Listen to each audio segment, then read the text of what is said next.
गीदड़ों की आदत है कि वो कभी शेर पे हमला नहीं करते, जब अकेला होता है तब इकट्ठे होके आते हैं। वो उन लोगों को ढूंढते हैं जो अकेला, कोई कहीं गरीब मिल जाए, कोई मजलूम मिल जाए तो तब इकट्ठे होके उसको घेरने की कोशिश करते हैं। लेकिन उस एक बेटी ने उन दर्जनों बुज़दिलों के बीच में अल्लाहू अकबर का नारा लगा के ये बता दिया कि तुम्हारी ताकतों से दुनिया की कोई बेटी डरने वाली नहीं है। इस्लाम की फितरत में कुदरत ने लचक दी है। इस्लाम की फितरत में कुदरत ने लचक दी है। ये उतना ही उभरेगा जितना कि दबाओगे। कर्नाटक के भाजपा सरकार की तरफ से वहां की मुसलमान बेटियों के ऊपर हिजाब ना पहनने के लिए जोर लगाना, और आज से 4 दिन पहले हमारी एक बहन मुस्कान नाम की जो अपने कॉलेज में जब जा रही थी, उसके खिलाफ कई दर्जन गुंडों की तरफ से नारेबाजी करते हुए उसको डराने की कोशिश करना। तो मैं बताना चाहता हूं, इस देश में जो गिनती के चंद गुंडे अनासिर हैं कि तुमने एक बेटी का हिजाब उतारने की कोशिश की थी, उसकी बरकत से लाखों बेटियों ने हिजाब पहनना शुरू कर दिया है। दुनिया में जहां जहां भी जब भी जुल्म होता है, तशद्दुद होता है, तो हक और सच की आवाज उठाने वाले लोग मौजूद होते हैं। ये लुधियाना की सरजमीन मैं अगली बात करने से पहले आपको खासकर अपनी बहनों को याद दिला दूं कि आज से 2 साल पहले इत्तफाक की बात है कि आज ही के दिन 12 फरवरी के दिन हमने जामिया मिलिया की बेटियों के हक में, लुधियाना की बेटियों ने पहला एहतजाजी मार्च इसी जगह से शुरू किया था और उसमें कामयाबी हासिल की थी, और आज फिर हम इसी जगह से शुरू हुए हैं और फतेह हमारी होगी इंशाअल्लाह।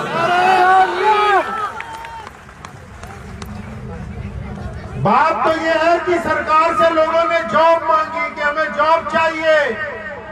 अब जिनके पास देने के लिए जॉब नहीं है वो कभी एनआरसी देते हैं, कभी सीए देते हैं, कभी वो काले कानून किसानों को बना के देते हैं। अब कर्नाटक सरकार ने जॉब का दौड़ हिजाब निकाला है। आज का युवा चाहता है कि नौकरी मिल जाए, इनके पास देने के लिए नौकरी नहीं, काम देने के लिए नहीं, तरक्की देने के लिए नहीं, नफरत देने के लिए है। कान खोल के सुन ले सारे गुंडे, तुम जब तक नफरत फैलाते रहोगे हम मोहब्बत का पैगाम आम करते रहेंगे।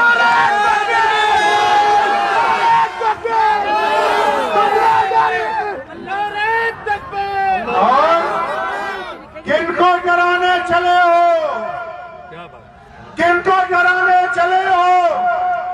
चंद दर्जन लोग जिस बेटी को तुम डराने चले हो, उस बेटी की मां सैयदा अस्मा रजी अल्लाह, सैयदा सुमैया रजी अल्लाह ताला अन्हु ने 70 साल की उम्र में मक्के में शहादत दी थी, और उस शहादत की बदौलत आज ये फिर कमाल लोगों ने देखा है कि सारी दुनिया के गुंडे एक तरफ थक जाते हैं, ईमान वाली बेटी रास्ते में डट जाती है।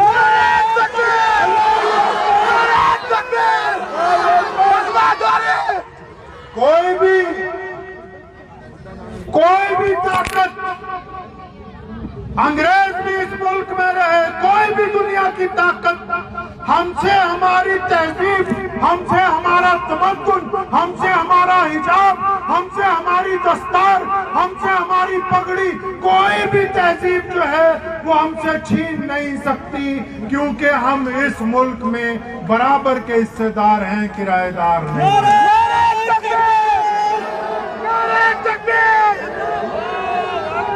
और आपको बात बताऊं, एक मेरे कुछ हिंदू सिख दोस्तों ने मुझे पूछा था, एक दो प्रेस वालों ने भी कहा, जो लोग ऑनलाइन सुन रहे हैं वो भी सुने।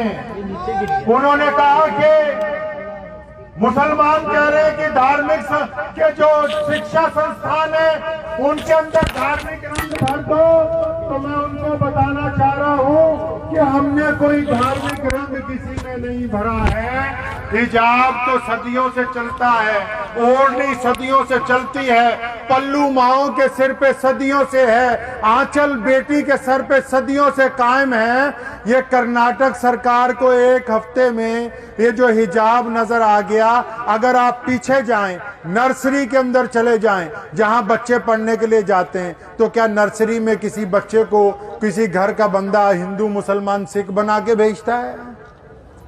क्या आपने देखा 10th क्लास तक किसी भी स्कूल में किसी धर्म का बच्चा कोई कपड़े पहन के अपने धर्म के जाता है? नहीं जाता। पूरे विश्व के स्कूल, जिस भी संस्था का स्कूल हो, चाहे वो कॉन्वेंट स्कूल हो, चाहे वो खालसा के स्कूल हो, चाहे वो इस्लामिया स्कूल हो, चाहे वो हिंदू विश्वविद्यालय हो, जितने भी स्कूल हैं, बच्चे नर्सरी से लेकर 10वीं तक अपने जो यूनिफॉर्म होता है उसी को पहनते हैं। लेकिन जब बच्चा जवान होता है, जब बच्चे को अकल आती है, जब बच्चा कॉलेज जाता है, जब वो बेटी बेटा अपनी अकल को समझने लगते हैं, तो कॉलेज में कभी भी कोई यूनिफॉर्म नहीं होती, कॉलेज में किसी के ऊपर कैद नहीं लगाई जाती, कॉलेज में लोग अपने अपने रंग में आते हैं, लोग अपनी अपनी तहजीब में आते हैं, अपने अपने तमद्दुन में आते हैं। ये भारत को तोड़ने वाली ताकतों, सुन लो, हमने अंग्रेज की गुंडागर्दी नहीं चलने दी, हम तुम्हारी भी गुंडागर्दी चलने।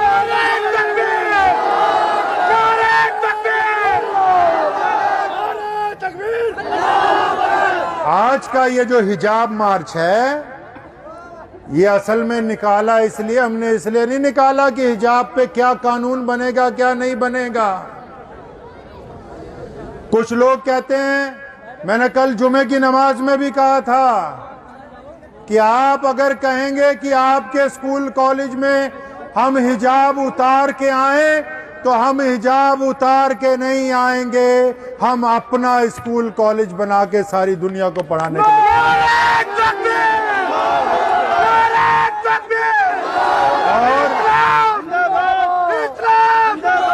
और ऐसा नहीं है कि हम पढ़ा नहीं रहे।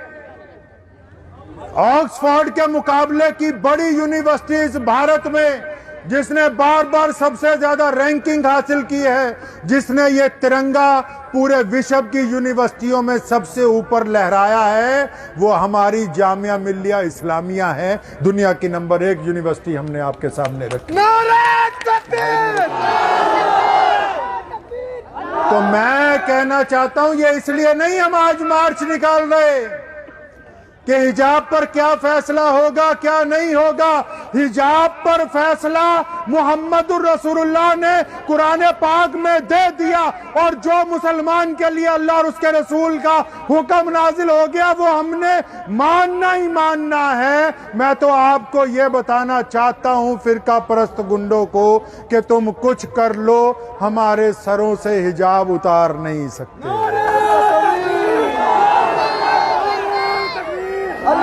हमारे पास बेशुमार यूनिवर्सिटियां हैं, बहुत से कॉलेज हैं, हजारों स्कूल हैं। हमने कभी किसी मजहब के बच्चे को मजबूर नहीं किया कि तुम हमारे मुताबिक कपड़े पहनो, हमारे मुताबिक चलो। ये आज का मार्च इसलिए निकाला है कि जब मुस्कान घर से चली, जब उसने कॉलेज कैंपस में एक्टिवा लगाया, एक्टिवा लगाने के बाद जब उसके हिजाब को, उसके बुरखे को देख के गीदड़ों का झुंड आगे बढ़ा। और वैसे भी आपको बता दूं, कभी जंगल में जाएं, जो लोग एडवेंचर देखते हो, गीदड़ों की आदत है कि वो कभी शेर पे हमला नहीं करते, जब अकेला होता है तब इकट्ठे होके आते हैं। वो उन लोगों को ढूंढते हैं जो अकेला, कोई कहीं गरीब मिल जाए, कोई मजलूम मिल जाए तो तब इकट्ठे होके उसको घेरने की कोशिश करते हैं। लेकिन उस एक बेटी ने उन दर्जनों बुज़दिलों के बीच में अल्लाहु अकबर का नारा लगा के ये बता दिया कि तुम्हारी ताकतों से दुनिया की कोई बेटी डरने वाली नहीं है।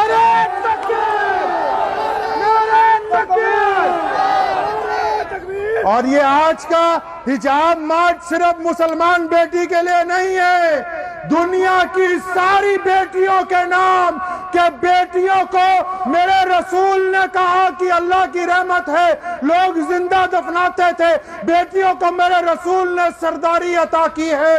और ये आज का हिजाब मार्च पूरी दुनिया के हर धर्म की बेटी के नाम, कि हमारी बेटियों, हमारी बहनों, हमारी माँ, कि तुम्हारी इज्जतें महफूज थी और तुम्हारी इज्जतें, तुम्हारी सरदारियां महफूज रहेंगी। हम तुम्हें आज सलाम पेश करने के लिए आज यहाँ पर इकट्ठे हुए हैं। और मजे की बात, कर्नाटक सरकार ने, मुझे किसी ने पूछा कि आप इसको क्या समझते हैं कि ये प्री प्लान है? हिजाब के खिलाफ जो मूवमेंट है बिल्कुल प्री प्लान्ड है। देश में वोटों की ध्रुवीकरण की मूवमेंट है, देश में नफरत को फैलाने की मूवमेंट है, देश में सर्वधर्म के लोगों की एकता को तोड़ने की मूवमेंट है। मैं कहना चाहता हूं सबको, आप सब माओ बहनों को भी कहना चाहता हूं कि अपने बेटों को, अपने बच्चों को, अपनी बेटियों को ऐसी नफरत ना सिखाइए कि वो कल को किसी की बेटी के खिलाफ सड़क पर भौंकते हो। और इनको कहता हूं, जो पैसे दे के दूसरों की बेटियों पर लोगों को खड़े करते हो, ये जिन कुत्तों को आज तुमने हमारी बेटियों पर भौंकने की इजाजत दी है, अगर इन्हें लगाम नहीं डालोगे तो ये कल तुम्हारे घर तक पहुंच जाएंगे। इस बात को याद रखना।